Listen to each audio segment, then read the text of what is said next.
말씀은 베드로전서 1장 17절부터 21절까지 보겠습니다. 지난주는 우리가 이 성도들이 마지막 때를 살아가면서 어떤 자세로 우리가 살아갈 것인지, 또 어떻게 마음가짐을 갖고 살아갈 것인지, 여기에 대해서 우리가 함께 생각을 해봤고요. 오늘은 이제 이 땅에서 우리가 하나님을 믿고 경외하고 그러면서 살아가는데, 그 가장 베이직으로 중요한 것, 그것은 뭐냐면 하나님 아버지. 지난주에 우리 주일 설교 말씀을 하나님 아버지에 대해서 우리가 생각을 해봤죠. 그러니까 그 하나님 아버지에 대한 기본적인 관계를 갖고 거기에다가 소망을 두고, 또 그 하나님 아버지와의 어떤 관계와 또 하나님께로 가고 싶어하는, 아버지께로 가고 싶어하는 그런 마음을 이제 기본적으로 우리가 가지고 우리가 이 땅을 살아가는 그런 삶의 모습에 대해서 이야기를 하고 있습니다. 오늘 주로 모든 내용들은 아마 17절 이 앞부분에서 이제 대부분의 내용들이 다 나옵니다만은, 우선 우리 말씀을 좀 자세히 좀 보도록 하십시다. 17절에 보면 외모로 보시지 않고 각 사람의 행위대로 심판하시는 이를 너희가 아버지라 부른즉 너희가 나그네로 있을 때를 두려움으로 지내라, 이렇게 말씀하죠. 이 외모로 보시지 않고 각 사람의 행위대로 판단하시는 자를, 여기서 이제 외모라는 말이 나오잖아요. 이 외모라는 말은 우리들의 겉모습, 그리고 이 땅에서 살아가는 우리들의 이 땅에서의 모습을 일컫는다, 이렇게 생각을 하시면 됩니다. 외모로 보시지 않고 각 사람의 행위대로 판단한다. 여기서 외모라는 말과 행위라는 말이 비슷한 말 아닌가, 이렇게 생각을 할 수도 있어요. 그런데 성경의 다른 부분을 우리가 자세히 잘 보면은 여기서 외모라는 말과 이 대칭을 이루면서 외모라는 말에 대조되는 말은, 그것은 어떻게 보면 경건이다, 이렇게 볼 수 있습니다. 사무엘상 16장 7절에 보면 사무엘이 이제 다윗을 선택하기 위해서 이새의 집에 오잖아요. 그런데 그때 사람들은 전부 다, 그 부모들조차도 겉모습이 준수하고 이런 사람들이 선택되리라, 이렇게 기대를 했습니다. 그런데 사무엘은 이 아들도 아니고 저 아들도 아니고 또 아들이 또 있느냐, 그러니까 지금 막내가 있는데 들에 나가서 양을 돌보고 있습니다. 그래, 그럼 데리고 와라. 데리고 오니까 이 사람이 하나님께서 세우신 사람이다. 그런 배경에서 사무엘에는 말이 있습니다. 하나님은 외모로 보시지 않고, 외모로 사람을 취하지 않고 마음 중심을 보시느니라, 사람의 중심을 보시느니라.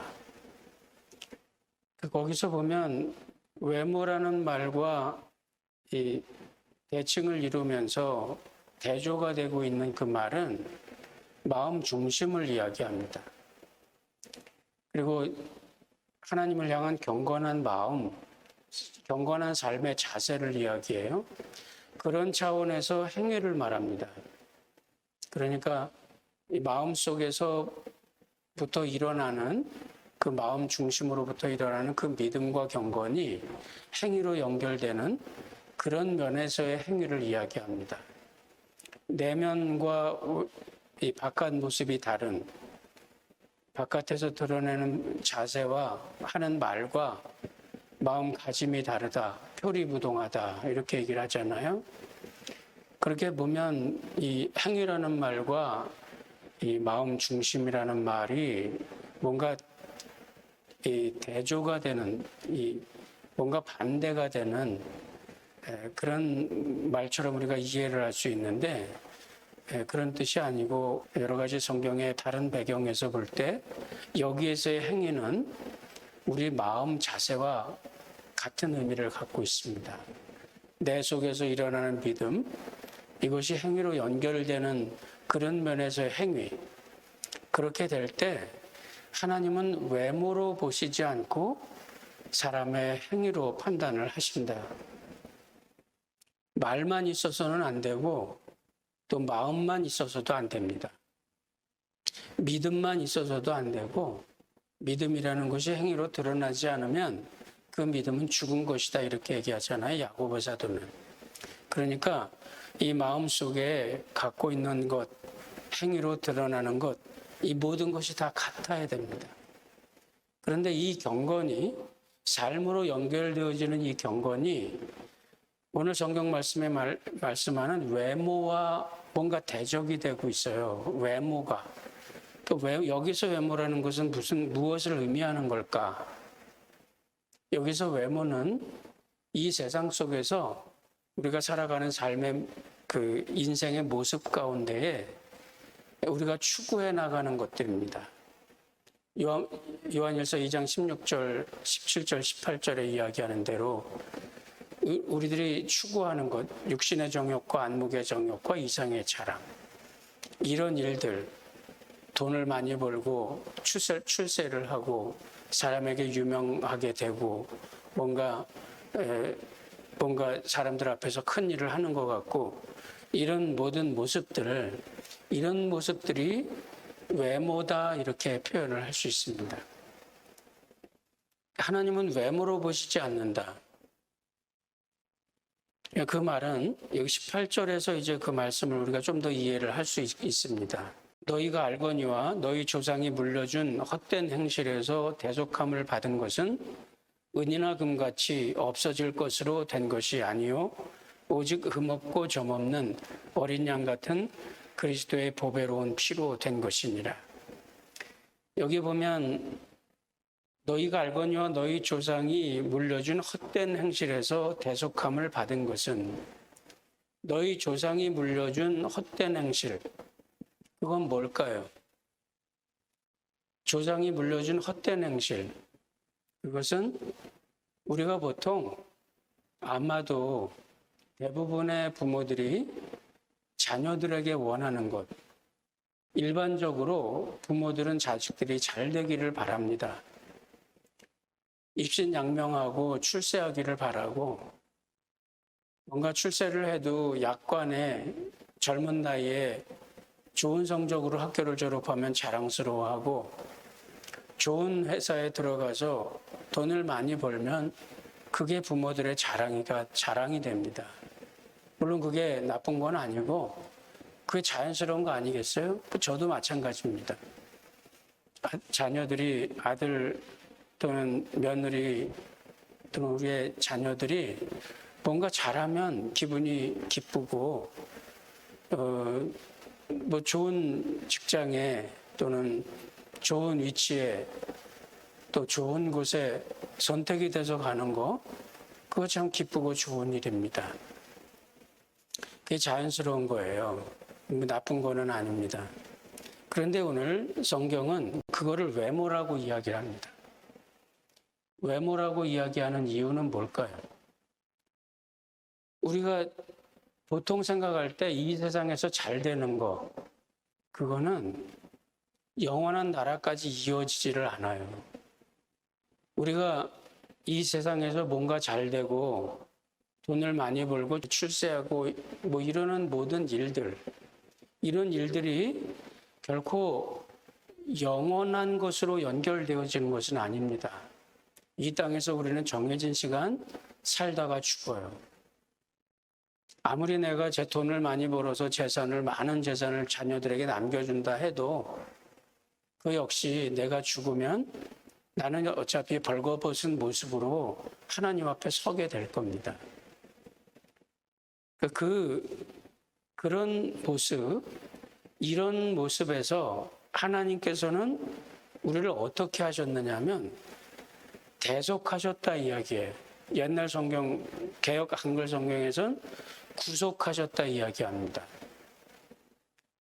하나님께서 지금 우리가 이 땅에서 살아가는 그 삶의 모습을 외모라고 이야기를 하시면서 예수 그리스도의 피로 그것을 대속하셨다 이렇게 이야기를 합니다. 근본적으로 하나님은 그것에 가치를 두지 않기 때문에 그렇습니다. 그 내용이 어디에 있느냐면 17절 오늘 이 앞부분에 있습니다. 외모로 보시지 않고 각 사람의 행위대로 판단하시는 이를 너희가 아버지라 부른즉 너희의 나그네로 있을 때를 두려움으로 지내라. 우리가 하나님을 아버지라 불렀어요. 하나님이 우리의 아버지가 됐어요. 예수 그리스도 안에 있을 때 예수님의 아버지 하나님이 우리의 아버지가 되셨어요. 그 아버지라 함은 하나님께서 우리를 창조하신 분이고 우리 생명의 시작이시라는 분입니다. 그리고 지난주 말씀드린 대로 우리들에게 이 땅에서 아버지는 생리적인 의미에서의 그 아버지, 그 우리를 낳게 한 그 생리적인 기능으로서의 아버지, 그 아버지는 우리들에게 생명을 주신 분은 아니에요. 생명의 근원은 하나님 아버지께 있습니다. 그런 면에서 우리 생명의 근원이 하나님 아버지께 있으므로 우리는 이 땅에서의 생리적인 의미에서의 아버지는 하나님 아버지의 모습을 약간 보여주시는 거예요. 그런 면에서 하나님은 오직 한 분, 우리들에게 아버지는 하나님 한 분밖에 없는 겁니다. 원리적인 의미에서, 교리적인 의미에서 아버지는 하나님 한 분밖에 없어요. 자, 그런데 그 하나님이 우리의 아버지라고 할 때는 하나님이 우리의 고향이에요. 우리가 생활을 하다가 뭔가 마음이 울적해질 때 고향을 그리워하잖아요. 우리가 이 땅에서 뭔가 생활을 하다가 뭔가 영적인 공고함을 느낄 때 하나님 아버지를 우리는 생각합니다. 그 말은 바로 뭐냐면 본향을 생각한다는 말이에요. 우리 베드로 연설을 시작하면서 베드로 사도는 그 성도들에게 나그네라는 말을 자주 쓰고 있습니다. 나그네라는 말은 실제적으로 그들이 나그네가 됐어요. 살아온 터전을 강제로 떠났고 어느 곳에 머물든지 간에 그들은 거기에서 나그네가 됐습니다. 그 나그네의 삶을 살아가는 그들에게 우리는 천국을 향한 나그네입니다. 우리는 이 땅을 동경하지 않고 땅은 우리가 떠난 곳이고 우리는 하늘을 바라보고 천국의 본향을 향해 가고 있습니다. 그런 면에서 그의 성도들을 향해서 사도 베드로는 너희의 나그네로 있을 때를, 이 땅에서 우리는 나그네라고 이야기를 하는 거죠. 나그네로서 우리들의 마음의 본향인 아버지 하나님을 찾으면서 그 하나님을 향해 우리가 믿음의 삶을 걸어가고 있습니다. 그런 우리들에게 이 땅에서 잘 되는 거, 이 땅에서 돈을 많이 버는 거, 이 땅에서 뭔가 유익한 일을 하는 거, 이런 것들이 결코 도움이 되지를 않는다는 말이에요. 그 생각을 우리들에게 주는 것, 이 땅에 소망을 두지 않도록 하나님께서 우리를 만들어 주시는 것, 이것을 대속이라고 표현하고 있습니다. 이것을 우리들의 마음을 씻어내시고 예수 그리스도의 피로 우리를 씻어내시고 우리들의 마음의 본향을 이 세상에 두지 말고 천국의 마음의 본향을 두고 천국을 향한 삶을 살아갈 수 있도록 이 땅에서의 삶이 외모라고 표현을 하고 있어요. 외모로 사람을 판단하지 않고 외모로 사람을 보시지 않고 이 세상의 가치로 우리를 판단하지 않고 각 사람의 행위대로 우리들의 마음의 중심으로부터 일어나는 믿음으로부터 시작된 그 행위, 그 삶, 믿음으로 살아가는 그 삶의 모습들, 이 모습으로 우리를 판단하시는 이를 아버지라 부른즉 너희의 나그네로 있을 때를 두려움으로 지내라. 그러니까 우리가 이 땅을 그 나그네의 삶을 살아갈 때 우리는 이 땅에서 출세하기를, 이 땅에서 돈을 많이 벌기를, 이 땅에서 건강하고 무병장수하기를, 우리는 그거를 원하는 건 아닙니다. 물론 아플 때는 병 나음을 위해 기도하고 자녀들이 진로를 위해 기도할 때는 마음에 원하는 대로 좋은 곳으로 가서 행복한 삶을 꾸려나갈 수 있도록 하나님 도와주세요. 환난이 없게 해주세요. 당연한 기도입니다. 그것이 잘못은 아니에요. 그러나 그것보다 더 지나쳐서 부의 축제를 원하고 남들을 지배하고 부리는 권력을 더 추구하고 그것을 지상주의로 생각하고 살아가는 그런 모습이 잘못됐다고 이야기를 하는 겁니다. 우리가 여기에서 외모라고 우리가 규정을 하는 것은 그것을 우선에다 놓고 살아가는, 우선주의로 놓고 살아가는 그런 삶의 모습이, 그런 정신이 잘못됐다는 이야기입니다. 그런 가치관이 잘못됐다는 거죠. 그러니까 그것을 외모로 판단하시고 그것을 하나님은 외모라고 보시는 거예요. 그리고 그것을 가지고 하나님은 우리를 결코 판단하시는 게 아니라 우리의 믿음을 바탕으로 하는 우리들의 삶의 증거, 그것을 가지고 하나님은 우리를 판단하시고 그 가치 기준으로 하나님은 우리를 판단하실 거라는 말이죠. 그렇기 때문에 이 땅에서의 삶은 글자 그대로 나그네가 돼야 됩니다. 그것이 하나님께서 우리에게 원하시는 거예요.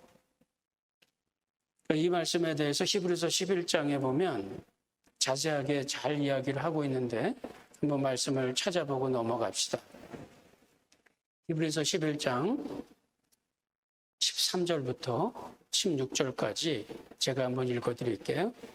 이 사람들은 다 믿음을 따라 죽었으며 약속을 받지 못하였으되 그것을 멀리서 보고 환영하며 또 땅에서는 외국인과 나그네임을 증언하였으니, 여기서 앞부분에 이 히브리서 11장 1절부터 12절까지 쭉 지금 열거하고 있는 믿음의 사람들을 이야기합니다. 그들은 이 땅에 있는 동안에 약속을 받지 못하였다고 이야기를 하는 거죠. 멀리서 그것을 보고 환영하며 또 땅에서는 외국인과 나그네임을 증언하였으니, 그들이 이같이 말하는 것은 자기들이 본향 찾는 자임을 나타냅니다. 그렇죠? 그들이 나온 바 본향을 생각하였더라면 돌아갈 기회가 있었으려니와, 그들이 육신적인 고향을 이야기하죠. 거기로 돌아가고 싶었다고 한다면 돌아갈 기회가 있었으려니와, 그들이 이제는 더 나은 본향을 사모하니 곧 하늘에 있는 것이라. 이러므로 하나님이 그들의 하나님이라 일컬음 받으심을 부끄러워하지 아니하시고 그들을 위하여 한 성을 예비하셨느니라. 우리 나그네의 삶을 살아가는 우리 믿는 사람들에게 본향이 있어요. 이전의 고향이 아니라, 이전의 삶에서 떠났던 곳이 아니라 우리들의 마음에 하나님 아버지께서 주신, 하나님 아버지께서 계신 곳, 새로운 본향이죠. 우리는 떠나온 본향을 그리워하는 게 아니라 새로운 본향을 그리워하고 그것을 향해 갑니다. 이 생각을 이루어주는 것, 이것을 구속이다 이야기를 해요. 이것을 대속이라고 말합니다.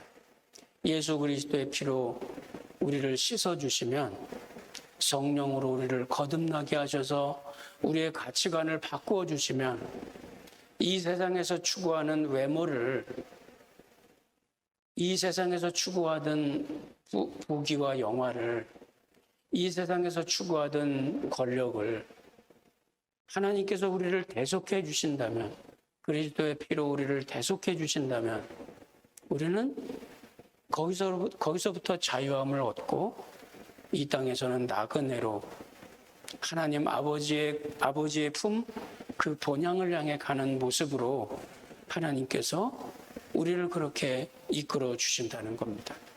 그러므로 이 땅에서 우리의 삶의 모습은 두려움이 되어야 된다는 거죠. 두려움이라는 두 가지 뜻이 있습니다. 하나는 무서워한다는 뜻이고 하나는 경외한다는 뜻입니다. 경외한다는 뜻은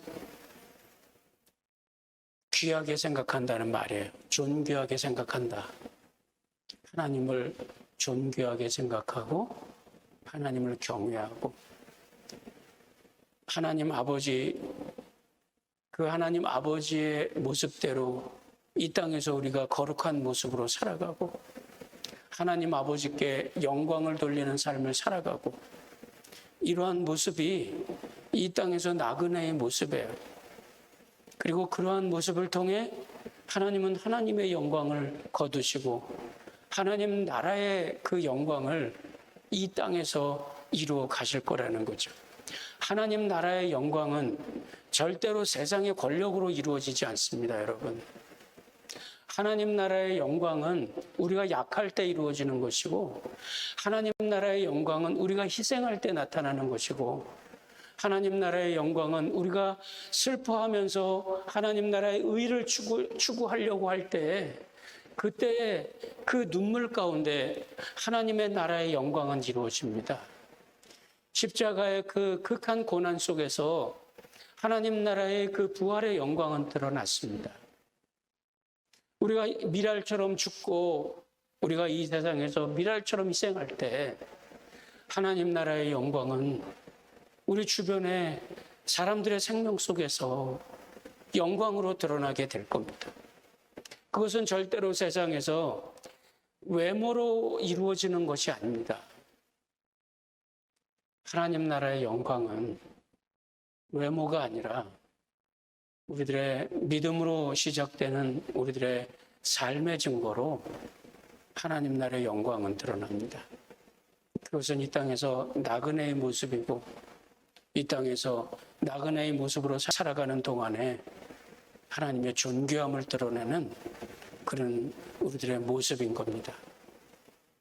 저와 여러분들의 삶 속에서 하나님의 구속, 하나님의 대속이 이루어져서 예수 그리스도의 피로 우리를 씻어주시면 외모 중심으로 살아가던 우리들의 생각이 바뀌어져서 하나님을 추구할 수 있게 될 겁니다. 아버지를 추구할 수 있게 될 거고 떠나온 본향을 그리워하는 게 아니라 새로운 본향을 그리워하면서 떠나온 본향을 향해 돌아가려고 하지 않고 새로운 본향을 향해 힘있게 전진하는 그런 모습의 나그네가 될 겁니다. 그런 여러분들의 모습을 통해 하나님의 영광이 찬란하게 빛을 발할 수 있기를 바랍니다. 기도하십시다.